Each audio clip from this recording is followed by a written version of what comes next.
Hi అందరికీ. మీరు ఎంతమంది కాకరకాయ వరుగుల కర్రీ తిన్నారో తినలేరో నాకైతే ఖచ్చితంగా కామెంట్ సెక్షన్లో కామెంట్ చేసి చెప్పండి. నేనైతే తినడం ఫస్ట్ టైమే, అండుడు కూడా ఫస్ట్ టైమే. నేనైతే ఎప్పుడు కూడా తినలే. మా అత్తమ్మ వాళ్ళు తిన్నారట, కానీ మా అత్తమ్మ బెండకాయ వరుగులు, కాకరకాయ వరుగులు అన్ని వరుగులు పెడుతుందండి. ఇవైతే ఇదే ఫస్ట్ టైం అండుడు.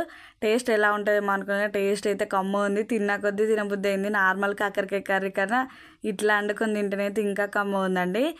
ప్యాన్లో కొంచెం ఆయిల్ తీసుకొని జీలకర్ర, ఆవాలు, పచ్చిమిర్చి, ఆనియన్స్ కొంచెం ఎక్కువ తీసుకోవాలి. అవన్నీ కూడా ఫ్రై అయినాక ముందుగానే ఉడకబెట్టుకున్న కాకరకాయ ముక్కలు ఉంటాయి కదా, అవి కూడా వేసుకొని ఒక 2 నిమిషాలు షుగర్ వేసుకొని మంచిగా ఫ్రై చేసుకోవాలి. మూత పెట్టి ఒక 5 నిమిషాల దాకా మంచిగా ఉడకనివ్వాలి.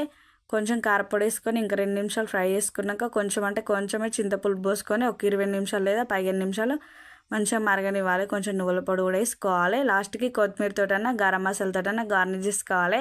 ఎంతో టేస్టీగా ఉండే కాకరకాయ వరుగుల కర్రీ అయితే రెడీ అండి. సబ్స్క్రైబ్ చేసుకోండి.